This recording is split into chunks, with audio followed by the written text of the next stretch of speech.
दुर्योधन क्या पांडवों से ऐसे प्रत्युत्तर की अपेक्षा करता था?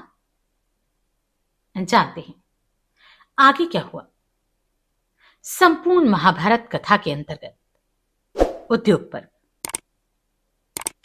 और उसमें उल्लूक दूतागमन पर्व। संजय कहते हैं, भरत श्रेष्ठ, दुर्योधन के पूर्वोक्त वचन को सुनकर महायशस्वी दुर्योधन ने क्रोध से लाल आंखें करके शकुनी कुमार उल्लूक की ओर देखा। तत्पश्चात अपनी विशाल भुजा को ऊपर उठाकर श्री कृष्ण की ओर देखते हुए उन्होंने कहा, जो अपने ही बल का पराक्रम भरोसा करने योग्य समझते हैं, शत्रुओं को ललकारता है और उनके साथ निर्भय होकर युद्ध करता है, वही पुरुष कहलाता है। जो दूसरे के बल पराक्रम का आश्रय ले शत्रुओं को युद्ध के लिए बुलाता है, वह क्षत्र बंधु असमर्थ होने के कारण लोक में पुरुषोत्तम कहा जाता है। मूढ़ तो दूसरों के पराक्रम से ही अपने को बल पराक्रम से संपन्न मानता है और स्वयं कायर होकर दूसरों पर आक्षेप करना चाहता है। जो समस्त राजाओं में वृद्ध, सबके प्रति हित बुद्धि रखने वाले जितेंद्रिय तथा महाज्ञानी हैं, उन्हीं पितामह को तू मरण के लिए रण की दीक्षा दिलाकर अपनी बहादुरी की बातें करता है। खोटी बुद्धि वाले कुलांगार, तेरा मनोभाव हमने समझ लिया। तू जानता है कि पांडव लोग दयावश गंगानंदन भीष्म का वध नहीं करेंगे। धृतराष्ट्रपुत्र, तू जिनके पराक्रम का आश्रय लेकर बड़ी बड़ी बातें बनाता है, उन पितामह भीष्म को ही मैं सबसे पहले तेरे समस्त धनुर्धरों के देखते देखते मार डालूंगा। उल्लूक, तू भरतवंशियों के यहां जाकर धृतराष्ट्रपुत्र दुर्योधन से कह दे कि सव्यसाची अर्जुन ने बहुत अच्छा कहकर तेरी चुनौती स्वीकार कर ली। आज की रात बीतते ही युद्ध आरंभ हो जाएगा।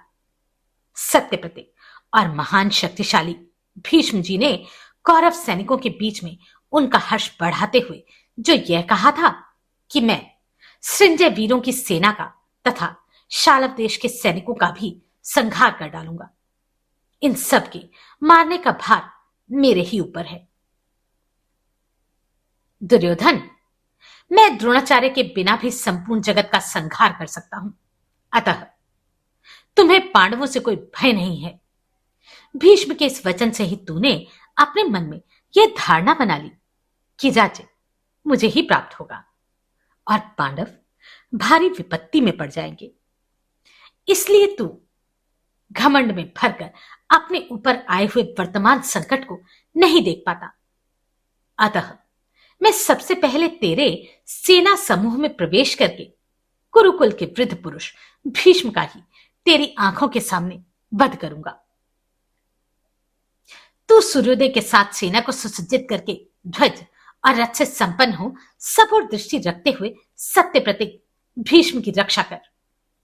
मैं तेरे सैनिकों को देखते देखते तेरे लिए आश्रय बने बिना इन भीष्म जी को बाणों द्वारा मारकर रथ से नीचे गिरा दूंगा।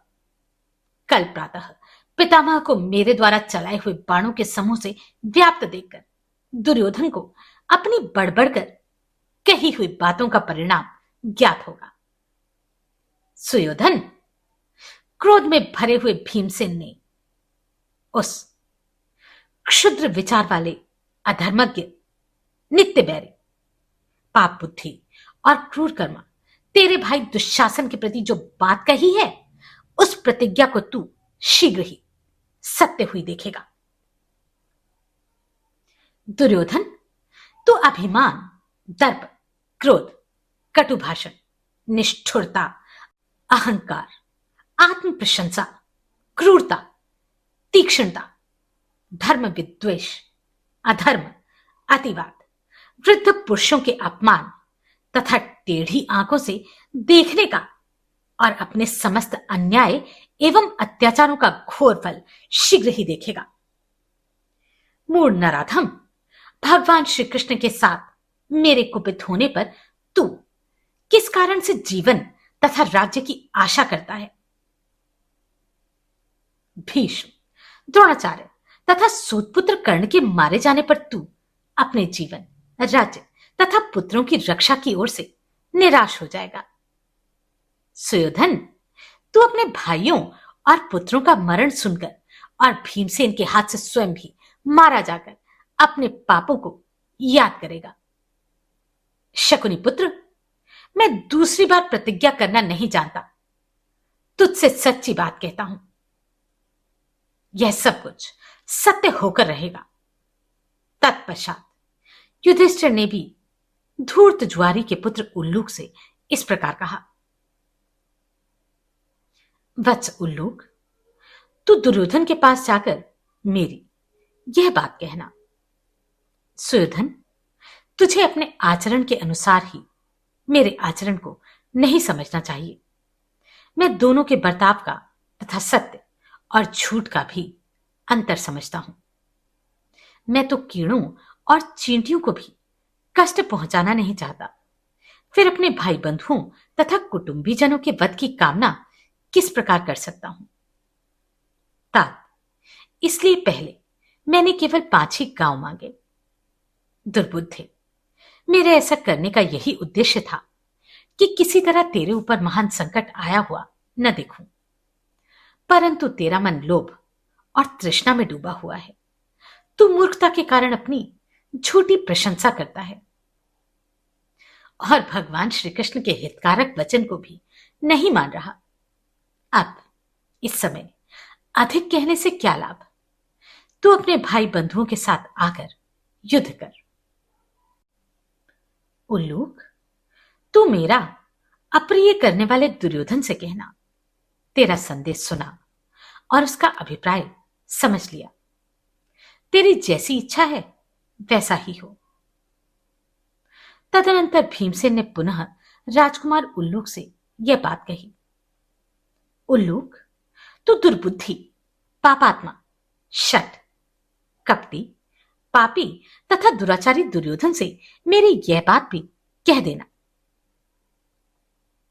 नराधम, तुझे या तो मरकर गिद्ध के पेट में निवास करना चाहिए या हस्तिनापुर में जाकर छिप जाना चाहिए।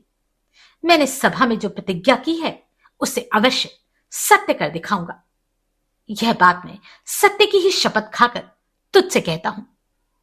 मैं युद्ध में दुशासन को मारकर उसका रक्त पीऊंगा और तेरे सारे भाइयों को मारकर तेरी जांघें भी तोड़कर रहूंगा। सुयोधन, मैं धृतराष्ट्र के सभी पुत्रों की मृत्यु हूं।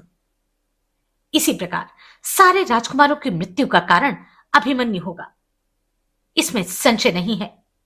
मैं अपने पराक्रम द्वारा तुझे अवश्य संतुष्ट करूंगा। तू मेरी एक बात और सुन ले। सुयोधन, तुझे समस्त भाइयों सहित मारकर धर्मराज युधिष्ठिर के देखते देखते तेरे मस्तक को पैर से कुचल दूंगा। जन्मेजय, तत्पश्चात नकुल ने भी इस प्रकार कहा,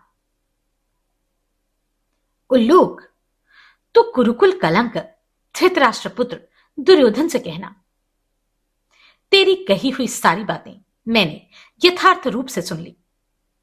कौरव, तू मुझे जैसा उपदेश दे रहा है उसके अनुसार ही मैं सब कुछ करूंगा। राजन, तदनंतर सहदेव ने भी यह सार्थक वचन कहा, महाराज दुर्योधन, आज तो तेरी बुद्धि है वह व्यर्थ हो जाएगी। इस समय हमारे इस महान कलेश को जो तू हर्षोत्फुल्ल होकर वर्णन कर रहा है, इसका फल यह होगा कि तू अपने पुत्र, कुटुंबी तथा बंधुजनों सहित शोक में डूब जाएगा। तदनंतर बूढ़े राजा विराट और द्रुपद ने उल्लूक से इस प्रकार कहा, उल्लूक, तो दुर्योधन से कहना, राजन, हम दोनों का विचार सदा यही रहता है कि हम साधु पुरुषों के दास हो जाएं। वे दोनों, हम विराट और द्रुपद, दास हैं या अदास। इसका निर्णय युद्ध में जिसका जैसा पुरुषार्थ होगा उसे देखकर किया जाएगा। तत्पश्चात शिखंडी ने उल्लूक से इस प्रकार कहा, उल्लूक, सदा पाप में ही तत्पर रहने वाले अपने राजा के पास जाकर तू इस प्रकार कहना, राजन, तुम संग्राम में मुझे भयानक कर्म करते हुए देखना। जिसके पराक्रम का भरोसा करके तुम युद्ध में अपनी विजय हुए मानते हो, तुम्हारे उस पितामह को मैं रथ से मार गिराऊंगा। निश्चय ही महामना विधाता ने भीष्म के वध के लिए ही मेरी सृष्टि की है। अतः मैं समस्त धनुर्धरों के देखते देखते भीष्म को मार डालूंगा। इसके बाद दृष्टद्युम्न ने भी कितब कुमार उल्लूक से यह बात कही, उल्लूक, तो राजपुत्र दुर्योधन से मेरी यह बात कह देना, मैं द्रोणाचार्य को उनके गणों और बंधु बांधवों सहित मार डालूंगा। मुझे अपने पूर्वजों के महान चरित्र का अनुकरण अवश्य करना चाहिए। अतः मैं युद्ध में यह पराक्रम कर ही दिखाऊंगा, जैसा दूसरा कोई नहीं कर सकता। तदनंतर धर्मज्ञ युधिष्ठिर ने करुणावश फिर यह महत्वपूर्ण बात कही, राजन, मैं किसी प्रकार भी अपने कुटुंबियों का वध नहीं करना चाहता, किंतु दुर्बुद्धे, यह सब कुछ तेरे ही दोष से प्राप्त हुआ है। तातुल्लुक, तेरी इच्छा हो तो शीघ्र चला जा, अथवा तेरा कल्याण हो तो यही रहे, क्योंकि हम भी तेरे भाई बंधु ही हैं। जन्मेजय तदनंतर उल्लूक धर्मपुत्र राजा युधिष्ठिर से विदा ले जहां राजा दुर्योधन था वहां चला गया। वहां जाकर उल्लूक ने अमरशील दुर्योधन को अर्जुन का सारा संदेश ज्यों का त्यों सुना दिया। इसी प्रकार उसने भगवान श्री कृष्ण, भीमसेन और धर्मराज युधिष्ठिर की पुरुषार्थ भरी बातों का भी वर्णन किया। भरत, फिर उसने नकुल, सहदेव, विराट, द्रुपद, दृष्टद्युम्न, शिखंडी, भगवान श्री कृष्ण तथा अर्जुन के भी सारे वचनों को ज्यों का त्यों कह दिया। भारत, उल्लूक का वह कथन सुनकर भरत श्रेष्ठ दुर्योधन ने दुशासन, कर्ण और शकुनी से कहा, बंधुओं, राजाओं तथा मित्रों की सेनाओं को आज्ञा दे दो, जिससे समस्त सैनिक कल सूर्योदय से पूर्व ही तैयार होकर युद्ध के मैदान में डट जाए। तत्पश्चात कर्ण के भेजे हुए दूत बड़ी उतावली के साथ रथों, ऊंट ऊंटनियों तथा अत्यंत वेगशाली अच्छे अच्छे घोड़ों पर सवार हो तीव्र गति से संपूर्ण सेनाओं में गए और कर्ण के आदेश के अनुसार सबको राजा की वे आज्ञा सुनाने लगे कि कल सूर्योदय से पहले ही युद्ध के लिए तैयार हो जाना चाहिए। क्या वह युद्ध इतने शीघ्र आरंभ होने वाला था? जानते हैं क्या होता है अगले अध्याय में। नमस्कार, मैं आभा शर्मा जावास। अगर आपको ये प्रश्न सराहनीय लगे तो आप कंट्रीब्यूट कर सकते हैं।